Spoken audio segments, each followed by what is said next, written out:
In the center of the galaxy where silence ruled between stars and ancient systems, whispered across time, the Galactic Council floated inside a grand structure that shimmered like liquid glass, its walls alive with data pulses from thousands of worlds. The Council gathered here every rotation cycle to review planetary reports filed by monitoring systems. Scattered across sectors, no planet was too small, no civilization too weak. The Council had classified more than 1 million habitable worlds, each given a number from Class 1 to Class 15, based on threat, potential, environmental hostility, and intelligent species behavior. Earth had long remained classified as a Class-13 Deathworld, its gravity higher than most, its weather unstable, its wildlife aggressive, and its dominant species highly unpredictable. The Council had agreed centuries ago that humans were dangerous but contained, limited to their system, and largely harmless to galactic balance.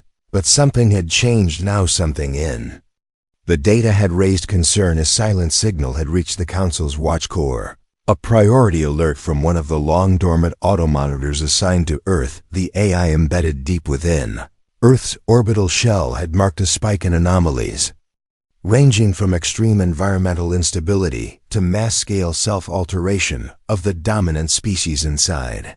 The Council chamber representatives from different factions floated within their spherical seats, their bodies ranging from liquid to gas to hard crystalline forms, none alike, yet all focused on the same central hologram. It displayed rotating visuals of Earth, from its shifting tectonic plates to storms circling across continents, while graphs scrolled showing rising temperatures, sudden weather reversals, and strangely synchronized human responses to catastrophe. An old voice cut through the discussion, a voice shaped not by sound, but by thought energy. Chancellor Durex of the Classification Order raised a query. If Earth was already Class 13, what level of change warranted a re-evaluation? The Watch AI replied through the central stream listing. Observed phenomena: humans surviving regions that would kill most known life forms, humans engineering tech to override their biology, humans thriving not in spite of danger, but seemingly because of it. The room fell into a deep, unspoken question. If Earth was evolving as a planetary threat, then the Council needed first-hand evidence, not just AI logs. Commander Wren, a neutral field agent known for his precision and lack of bias, was selected for the mission. His body resembled humanoid shape, though his skin shimmered silver blue, and his eyes could see multiple spectrums without enhancement. He had studied over 200 worlds, but Earth was unlike any of them, and he knew it as his ship prepared to enter Earth's system. He reviewed the latest human activities and stopped when he reached one headline translated by the monitor system: human climbers reach volcano peak during eruption, celebrated with fireworks. Wren did not blink for a long time. Descent into Earth's orbit began quietly, his ship cloaked by mirror plasma that bent all signals around it. The clouds parted to reveal massive stretches of land split by oceans and glowing cities. The planet pulsed with chaotic energy, yet somehow it remained intact. As Wren floated above one of the continents, he observed a desert where temperatures scorched metal, and yet humans built cities powered by solar flares. Nearby, in frozen wastelands, he saw outposts where humans tested cold survival suits, and in deep jungles, he saw researchers coexisting with animals that possessed poison strong enough to kill 10 creatures of their size. He had seen Deathworlds before, but this was different. Those worlds tried to kill their inhabitants. Earth seemed to challenge them instead, and humans accepted the challenge again and again. They fought not to escape, but to dominate each hostile corner of their world. Wren activated deeper scans into human history, and what he found disturbed him more than anything he had seen in centuries. War, not just one, but dozens across time, with casualties in the millions, yet always followed by rebuilding faster and smarter. Diseases that wiped populations, yet were cured by medicine designed by survivors. Disasters that reshaped continents, only to become new homes. Shifted his focus to live footage from the surface. One feed showed a group of civilians in a flooded city, not evacuating, but forming a chain to move supplies to trapped families. Another showed a human fire team entering a collapsing mine to rescue strangers while the ceiling groaned above them. In a city square, thousands had gathered. Not for protest, but for a celebration of rebuilding, the anniversary of rising from ashes. After a past war, Ren recorded his observations in a neutral tone, yet inside, his thoughts were filled with questions. If humans had the strength to survive chaos and the will to learn from pain, then what limited them from becoming more than just survivors? What if their very nature required danger to evolve? What if stability was their true weakness? What if threat made them stronger? As his ship continued its orbit, he received a council pulse requesting early updates. The review committee was growing anxious. The reclassification debate would begin soon, and they needed more than just visuals. They needed understanding. Ren considered how to explain a species that laughed in the face of death and celebrated surviving the impossible. He had no clear answer, not yet. But one thing had become clear: Earth was not just a threat because of its conditions, but because of its inhabitants. They were not content with safety. They craved struggle, and somehow it forged them into something more complex than simple survivors. Sun rose again over Earth, casting golden light over oceans and mountains and cities, where humans awoke once more, ready to challenge the world around them, not knowing they were being watched, not knowing they were about to be reclassified, not for what they were, but for what they might become. Ren turned away from the screen at last, and muttered quietly, though no one could hear except the AI around him, "This is no longer just a Class-13 case. This may be something we have never classified before." The council waited, and Earth continued to burn, shine, freeze, flood, and thrive all at once. And the true evaluation had only just begun. Commander Ren remained in silent orbit above Earth, his ship hidden from detection by layers of optical shielding and signal interference. Below him the world spun slowly, with its blue oceans, its shifting clouds, and its lands etched with scars of time. He had seen worlds like this before in shape, but none in spirit. As he began his observation phase, he tuned into hundreds of data streams, taken from satellites, human broadcast, city surveillance, and deep atmospheric scans. What he began to witness was not only strange but unsettling. Humans lived in regions that no other known species would willingly enter. They built homes on cliff edges where storms screamed across the rock face. They created floating platforms in the middle of typhoon zones and developed underwater habitats in crushing pressure zones. Their cities often rose in regions with active volcanoes or within the reach of hurricanes and wildfires. And when these disasters came, the humans did not flee permanently. They rebuilt with stronger walls. They added flood barriers and fireproof coatings. They adapted not after generations, but often within months, sometimes even faster. Ren observed a broadcast from a cold region where a group of humans took part in something called the Polar Challenge, where they dragged heavy sleds across icy wastelands for no clear reason other than personal satisfaction. Some became injured and still refused to stop. One man had lost feeling in his legs, yet crawled forward through a snowstorm with a smile. Ren noted no military or survival goal, just something they called pushing limits. He recorded the footage and forwarded it with a personal comment to the council. They enjoy voluntary suffering.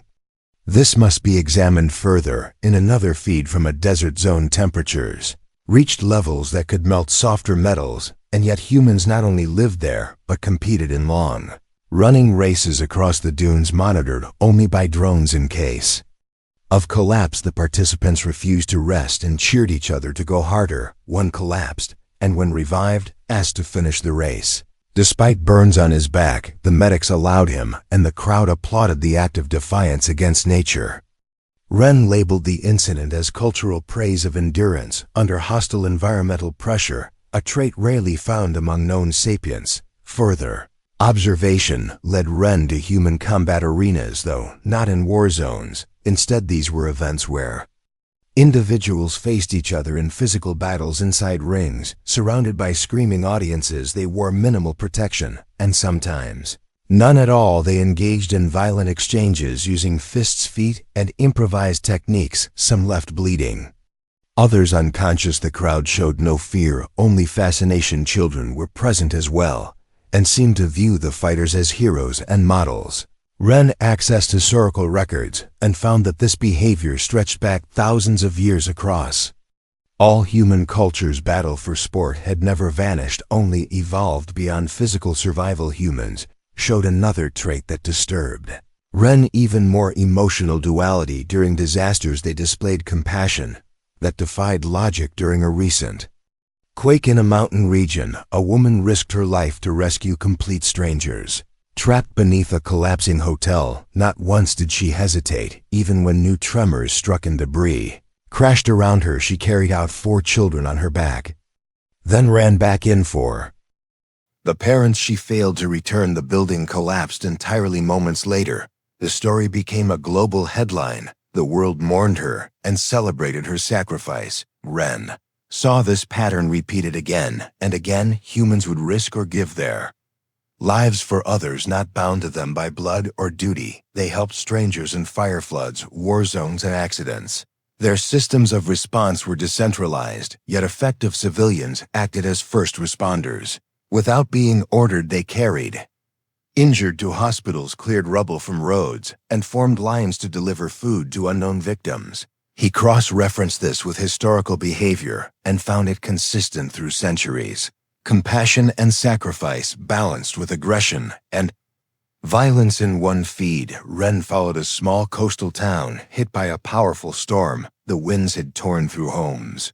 The ocean had swallowed streets, yet within hours humans began rebuilding. Neighbors gathered without waiting for instruction. They shared supplies, constructed temporary shelters, and even played music to lift spirits. Children helped elders without being told, and volunteers arrived from distant cities within the same day carrying tools and food. Ren stared at the footage, trying to understand what kind of species could exist like this, driven both by destruction and healing.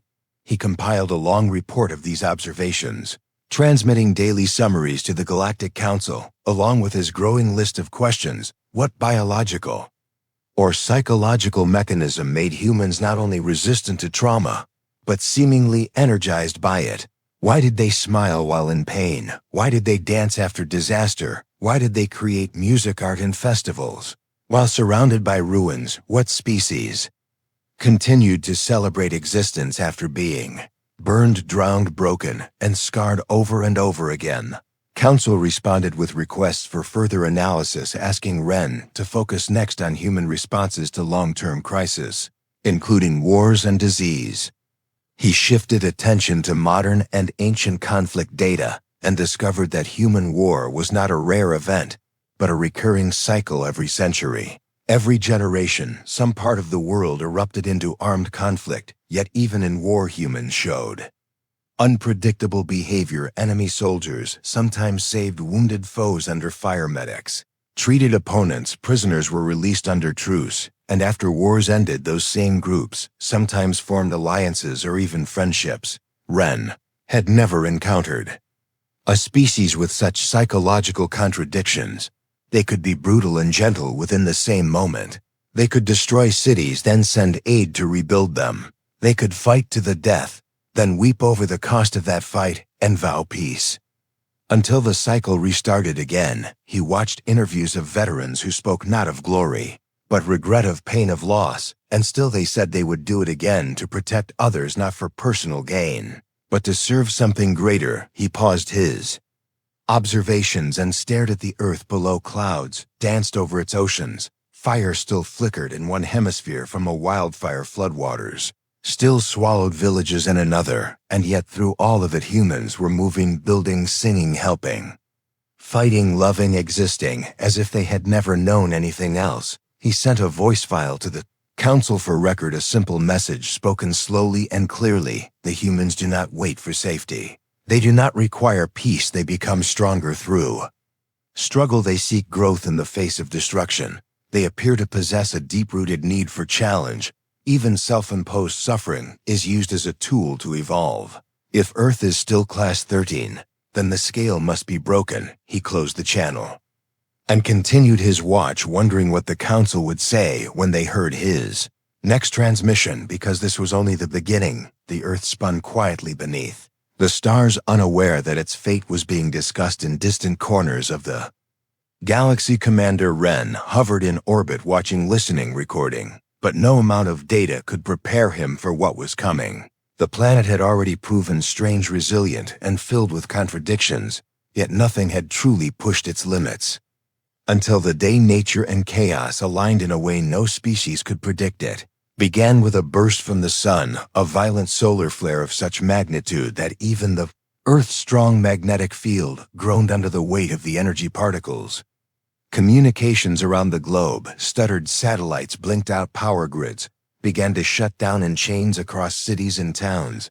As engineers scrambled to isolate damage, it seemed like a manageable crisis at first, but Earth rarely allowed just one problem at a time. Within hours, a deep tectonic shift began in the lower hemisphere. A chain reaction that moved plates faster than any recent record. Cities near the coast felt tremors. Buildings swayed, alarms rang out, and emergency systems activated.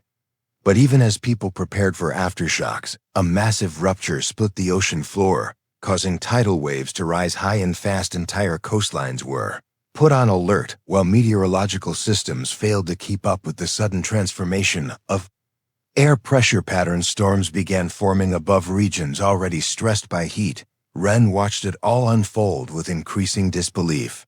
Multiple catastrophic events were happening simultaneously, each on its own could cripple a planet, but Earth seemed to take it all in stride. Humans responded not with panic, but with coordination. Power systems rerouted through backup stations.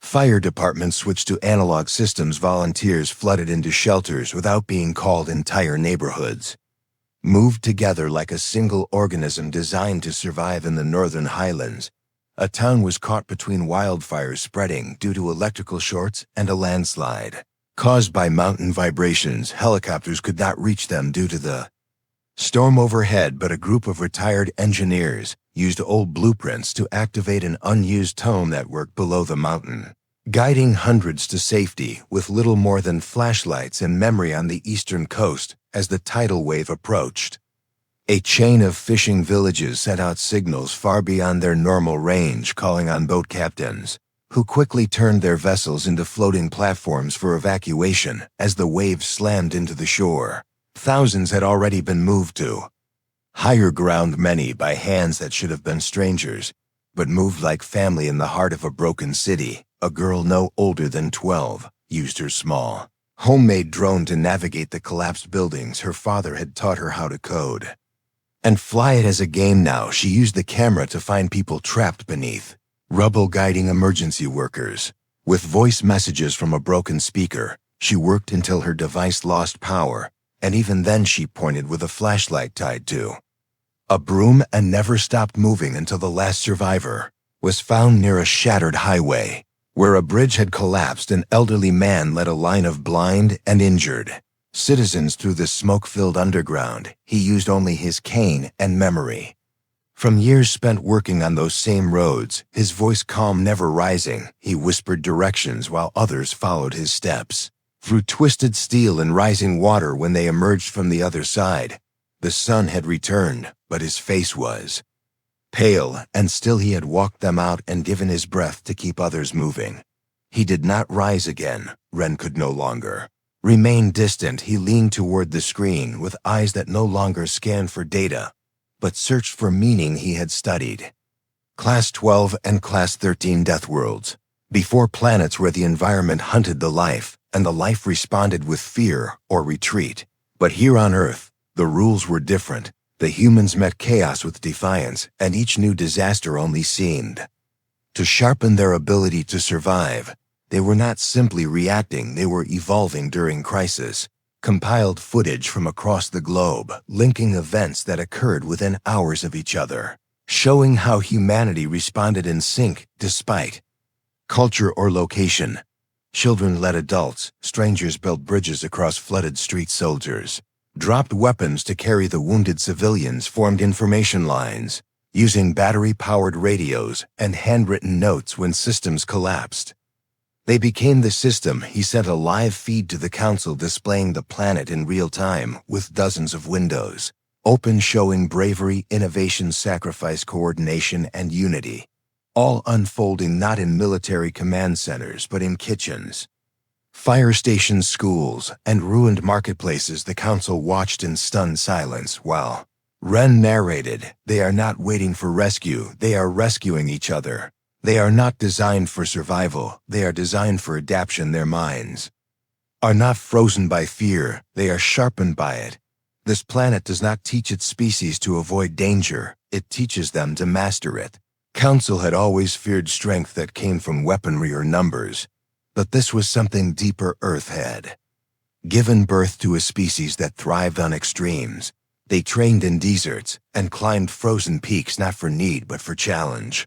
They ran toward burning buildings, they made sport out of pain, they made art from suffering and unity from destruction. Ren ended the transmission with one final scene, a family digging their neighbors out of rubble, while a group of children sang a hopeful song in the background. No one had told them to sing, but the melody carried across cracked walls and broken wires, reaching even the ears of the rescue teams who smiled through sweat and ash. The council remained silent long after the screen went black. No one spoke, no one moved. They had witnessed a planet defy classification, not by its environment alone, but by what its dominant species did when pushed to the edge. And Earth was still spinning, still burning, still healing, still building, still singing, and the storm had not yet passed. Commander Ren sat back and for the first time in many years felt something in his chest that resembled awe, perhaps even fear. And in that moment, he knew what his next report would say. Earth is not only a death world, it is a proving ground. It forges its people not to survive, but to become more than what they were yesterday. And if this is their present, then we must prepare for what they will become tomorrow. And so he turned back to his instruments, knowing that the real question was no longer whether Earth deserved reclassification, but whether the galaxy was ready for what that reclassification meant. The Galactic Council gathered once more under the dome of mirrors and light, a place where stars reflected off the walls, and no sound existed without purpose this time. The silence felt heavy, as if the galaxy itself was holding its breath across the great hall. Representatives of 1,000 systems focused on the central stream where Earth now rotated, slowly bathed in a red glow, marked by a new symbol of emergency review. No planet had ever reached the level of debate that Earth now faced, and no species had ever been at the center of such divided thought. The council speaker hovered forward, his voice projected into every mind present, and across the galaxy to connected observers, he announced the purpose of the gathering. Earth, formerly Class 13, to be considered for elevation to Class 14, due to emerging evidence of enhanced threat capacity and existential unpredictability. And though the words were calm, they stirred waves across the assembly, for Class 14 was a category no planet had ever been assigned, not because it could not exist, but because it had never been needed. Commander Ren now stood as the primary observer, the one who had witnessed Earth during its most recent disasters, the one who had sent endless reports filled with visuals, emotions, logic, and fear. He stood without expression as the speaker called for his testimony, but before he began, others wished to speak first, and the floor was open to debate. A tall figure of crystalline form spoke from the northern quadrant, representing a race of logic builders who measured value in stability and order. His tone was clear. Earth is unstable by nature, not only in terrain and climate, but in spirit. Its dominant species is driven not by balance, but by escalation. They do not retreat, they escalate problems until there is either collapse or forced evolution. This is not a trait of survivors. It is a trait of potential aggressors. We must consider their future capacity, not their current strength. Another voice came from a mist-like entity from the peaceful colonies of the Outer Rim, who argued not from fear, but from admiration. They said that humans are not monsters, but mirrors. They show what happens when life refuses to bend, when nature throws fire. They become flame when cold strikes. They become frost when war breaks them. they rebuild with memory, and resolve. They are chaos with purpose. They are fear wrapped in hope, and that is why they must be understood, not feared. A third argument was made by a delegate from the Preservation Corps who had studied extinction events across the galaxy. They declared Earth to be a paradox. It has survived impacts that should have ended life, and even during near-extinction events, its species have risen from ashes with stories, songs, and inventions. No other planet has shown such regenerative creativity. If they ever leave their world unchecked, we must ask, what will stop them? Not because they intend harm, but because they never stop at Allah's debates. Continued. Commander Wren remained silent. He listened, he watched, he waited until the speaker turned to him, at last inviting his words. He stepped forward into the light and began not with facts or graphs, but with a question. Do we measure a species only by how it destroys, or by how it endures? Do we classify danger only by what it does to others, or also by what it can survive within itself? He described the events he had witnessed not as a list, but as a living memory. He told of the young girl guiding drones through fire, of the elder leading the blind through rubble, of the fighters who stepped into rings not to hurt, but to understand pain. He described how humans did not only adapt to threats, they used them as tools of growth. They made peace with risk and learned how to live beside danger as if it were an old friend. He spoke of unity formed without command structures of sacrifice, without reward systems of learning. Driven not by law but by curiosity, he revealed how humans did not wait for evolution. They reached into their own code and rewrote it through will alone. He told the council that Earth was no longer a death world in the way the term had been defined. It was now something new, something born of pressure and conflict, something that could not be measured by hazard level alone. Wren ended his words with a warning. Earth is not just a place where life is hard. It is a place where life becomes harder by design and yet thrives. Earth creates not only survivors, it creates challengers, and every challenge they conquer becomes a part of who they are. They do not erase scars. They wear them. They do not hide pain. They turn it into purpose, and that is why we must reconsider what classification truly means. The council grew still again. Some eyes showed reflection, others showed fear. Some minds processed data, while others questioned ethics. But all knew the truth of what had been shown. Earth could not remain as it was labeled. The old system did not apply to something that grew stronger the more it was tested. The vote began with each system casting its mark of approval or objection. Slowly symbols lit the walls, one by one, a glow for yes, a dimming for no, and as the count continued, the outcome grew clear. The majority had spoken. The motion was passed. Earth would be reclassified for the first time in history. A planet was raised to Class 14, a level created in theory, but never used until now. The announcement echoed through the star systems, with reactions as varied as the species who heard them. Some prepared for contact, others for defense. Some sent messages of interest, while others locked their gates. But none could ignore what had changed. Earth was now recognized not just as dangerous, but as transformative. And the species who walked its surface had been seen for what they truly were, not victims of chaos, but partners in it. Commander Wren returned to his vessel, looking down at the planet once more. Clouds drifted across mountains, fire burned in valleys.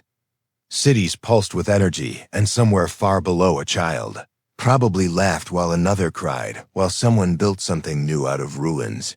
Recorded one final note, not to the council, but for the archives. Earth has been reclassified, but the true classification has yet to be written, because the humans are still writing it themselves, every day, every hour, and no system, no scale, no council can predict where their story ends. And with that he turned away, knowing Part 5 was not just coming, it had already begun.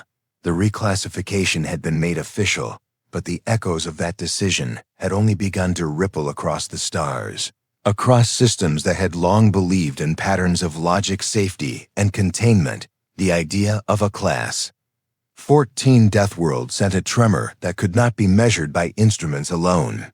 Earth had now become a signal, a warning, and perhaps a beginning. Within the chambers of the Galactic Council, the announcement was repeated in every galactic tongue. Earth had entered a new category, not because of its terrain or toxins or violent wildlife, but because of the species that rose above all of it and turned adversity into a staircase. Every council hall, every listening station, every research vessel received the same final classification file, but it was what followed that shifted the mood from academic to uneasy. It was not a protest or a threat, it was a message sent directly from Earth, a transmission launched by multiple human agencies, not military, but civilian science groups, cultural unions, humanitarian organizations, all gathered to speak not to one faction, but to the entire galaxy. The message was encoded in over 200 languages, backed by visual content that required no words to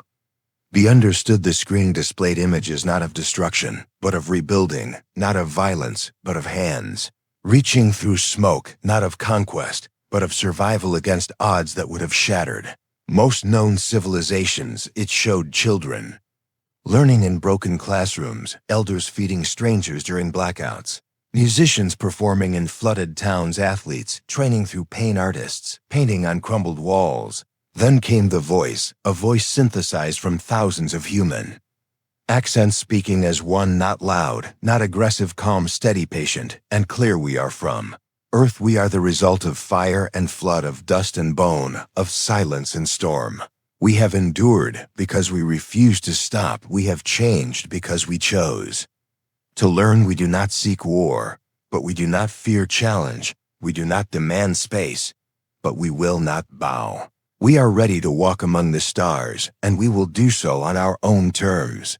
The message ended not with music or a flag, but with a single visual: Earth, seen from orbit, slowly rotating under the glow of its sun, calm yet alive, peaceful yet full of motion. The stars in the background remained still, as if waiting. The Galactic Council received this without comment, but many delegates felt something they could not name. Fear, perhaps respect, perhaps something in between. For Earth had not asked for approval, it had sent notice, and the galaxy understood. On distant worlds, children asked what Earth was, and teachers hesitated to answer clearly. On advanced research stations, scientists studied human biology and psychology in greater depth, only to find more questions than solutions. In military academies, tactical models were run simulating human behavior in war, but the results always broke expected patterns. In embassies and trade forums, diplomats reviewed human history, trying to understand a culture that seemed to stretch across contradiction itself. And yet, despite the tension, many civilizations reached out. Some offered invitations to share technology, others proposed cultural exchanges. A few offered to visit and study together. Earth responded to each with care, sending messages that welcomed, but never begged, that invited, but never yielded. Their tone remained the same, consistent, strong, measured, hopeful. Meanwhile, back on Earth, little changed for the common people who lived beneath skies. They still did not fully understand. Factories resumed, power schools reopened, communities gathered to rebuild as they had done 1,000 times before. News of the reclassification reached them, slowly filtered through media, debated in cafes, whispered in classrooms, and laughed about in bars and shelters. Some called it an honor, others shrugged and said, of course, we are a death world, we've always known. But in the highest scientific stations and underground labs, preparations began, not for war or escape, but for exploration. Earth would not remain isolated. Now they were aware of the watchers and of the stage that lay beyond the atmosphere. A new generation of thinkers, builders, dreamers began sketching paths to the stars, not because they wanted to conquer, but because they wanted to see what waited beyond the horizon. In a field far from any city, a boy built his first drone out of scraps left from storm damage. He tested it in the wind, learning how to balance speed and weight. In the same town, a girl created maps using signals bouncing off satellites and plotted imaginary routes to alien stars across the ocean. A group of volunteers taught themselves to build habitats from local waste, preparing for environments they had never seen, but hoped to reach one day. Commander Ren watched all of this from his vessel still in orbit, waiting for further instructions, but none came. The Council had received his final report, and with it his request to remain stationed near Earth, not to spy, not to control, but to observe and understand. He had chosen to stay because something within him had changed, something that no data could describe. He looked down at the planet and saw not just clouds and land, but motion in every direction, lights moving in patterns, rebuilding, singing, creating, growing. He understood now that Earth was never only about survival, it was about forward motion no matter the cost. It was about finding meaning even in ruin, about standing again after falling 1,000 times. It was not death that defined Earth, but the refusal to accept it. In his private log, Ren wrote one final line: Earth is not feared because it is violent. Earth is remembered because it survives and makes survival into strength. If the stars are a sea, then Earth is not an island. It is a storm that has learned to swim. He closed the log and turned off the display. His ship now silent above a world that had spoken louder than any weapon or scream. And far below, in a field lit by broken moonlight, a small group of children looked up at the stars, not with fear, but with wonder. Their world had been reclassified, but their spirit had always been the same, and somewhere in the darkness the galaxy listened. The end.